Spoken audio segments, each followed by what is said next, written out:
Dans la vidéo d'aujourd'hui, on va parler coup de pied circulaire et je vais te présenter 5 erreurs à ne surtout pas faire pour tes coups de pied circulaires si tu as envie que tes coups de pied circulaires soient efficaces, puissants et puissent créer des dégâts.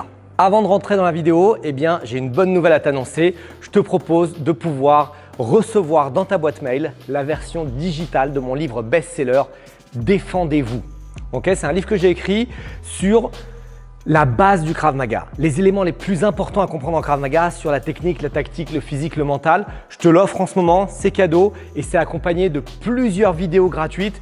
Tu verras, tu as une interface où tu as toutes les vidéos, le livre que tu peux télécharger. Enfin vraiment, c'est hyper bien fait. Tu as le lien sous la vidéo. Alors, pour pouvoir parler un petit peu du coup de pied circulaire, c'est une arme qui est intéressante. C'est une arme qui est intéressante parce qu'elle va attaquer sur les côtés. C'est-à-dire que tu vas pouvoir ouvrir des nouvelles lignes de feu, entre guillemets. Si une personne se protège beaucoup vers l'avant, tu peux travailler sur le côté. C'est une arme intéressante parce que tu peux toucher un petit peu tout le corps. Et c'est une arme intéressante parce que si tu utilises bien tes jambes, tu peux sortir de la puissance de frappe. Mais pour avoir la puissance de frappe, il ne faut pas faire les erreurs que je vais te montrer. Donc, la première erreur que les gens font, c'est de ne pas utiliser les hanches et de laisser leurs pieds au sol dans la même direction. Alors, je te fais ce qu'il ne faut pas faire, c'est ce type de choses. Tu vois, le pied ne bouge pas, les hanches ne bougent pas, elles sont figées.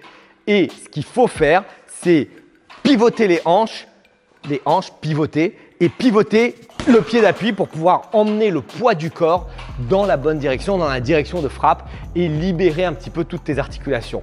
Donc regarde bien, le pied au sol pivote, pivote même sur 180 degrés. Alors il y a deux façons de faire, soit ton pied est planté dans le sol et tu pivotes, soit tu vas simplement faire un mouvement avec le pied pour pivoter et frapper directement avec ton pied, d'accord? Donc il y a les deux façons, une façon un peu plus rapide, celle où tu vas laisser ton pied et tourner, et l'autre façon, c'est un peu plus simple. En général, on enseigne comme ça au début pour comprendre le pivot. Donc ça, c'est la première erreur, ne pas tourner la hanche. Il faut absolument que tu tournes la hanche. La deuxième erreur à ne pas faire, c'est frapper avec une mauvaise partie de ta jambe, d'accord? Et je vais te montrer 3 options, mais avec 2 préférables. Les choses avec lesquelles tu dois frapper, c'est le tibia, option 1.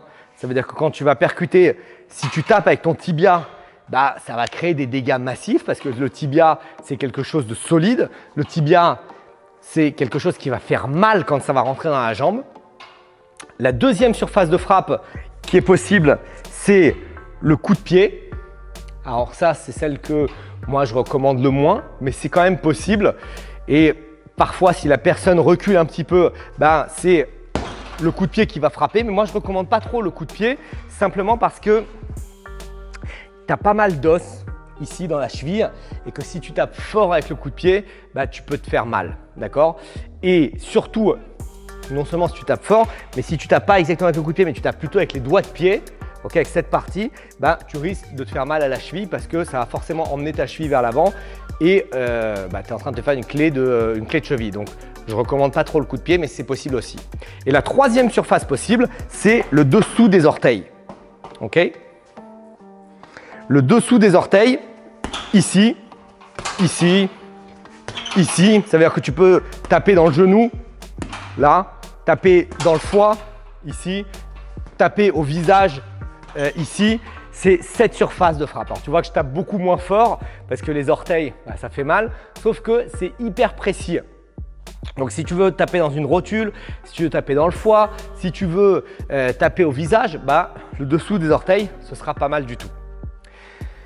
La troisième erreur à ne pas commettre, c'est de taper n'importe où. D'accord? Taper n'importe où, ça veut dire juste envoyer le pied et espérer que ça marque un point, espérer que ça crée des dégâts sur l'adversaire. Et en gros, il faut que tu connaisses tes points vitaux. Il faut que tu saches atteindre le foie, il faut que tu saches atteindre le visage, il faut que tu saches atteindre peut-être la cuisse ou le genou en fonction de ce que tu veux, mais ne pas taper n'importe comment. D'accord? C'est excessivement important que tu places tes coups parce que chaque coup fait à des endroits différents va pouvoir créer des dégâts massifs. La quatrième erreur à ne pas faire, c'est de mettre le coup de pied à n'importe quelle distance.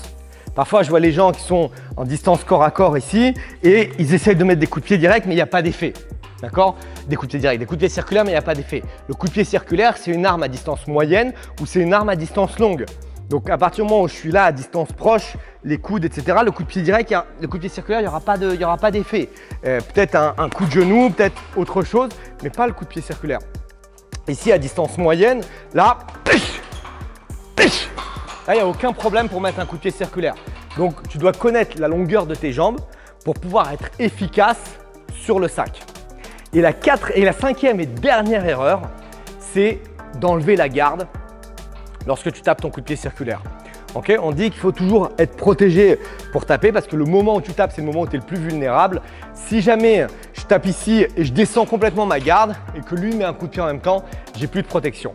Donc, il faut bien protéger, bien protéger. En général, on inverse la garde. Ça veut dire si je suis main gauche devant, main droite derrière, quand je vais taper, je vais inverser la garde. D'accord? Et c'est aussi possible de tendre cette main vers le visage, mais tu vois que j'inverse quand même la garde. Là, je reste toujours protégé. Là, j'ai la main qui vient cacher un peu le visage. Mais en tout cas, pas les mains en bas. C'est la pire des situations. Donc, je t'ai présenté 5 choses. La rotation, la surface de frappe sur l'agresseur, la distance et la garde. Tu dois faire attention à ces 5 mouvements. Si tu t'entraînes seul, grâce à cette vidéo ou grâce à mes programmes en ligne, je te recommande de te filmer et de vérifier sur le film que tu ne fais pas ces erreurs. D'accord? Il y a des moyens de corriger ces erreurs, mais déjà la première étape, c'est de vérifier que tu ne les fais pas. Parce que si tu les fais, c'est sûr que tes frappes ne sont pas efficaces. Donc il faut d'abord que tu te rendes compte de ce que tu fais ou tu ne fais pas. Si jamais tu es en train de créer ces erreurs, dis-le moi dans les commentaires sous la vidéo. Dis-moi quelle erreur tu es en train de créer pour que je puisse t'aider et t'emmener dans la bonne direction. Si tu as aimé cette vidéo, je t'invite à liker la vidéo, à partager la vidéo, à commenter la vidéo et je te retrouve très prochainement.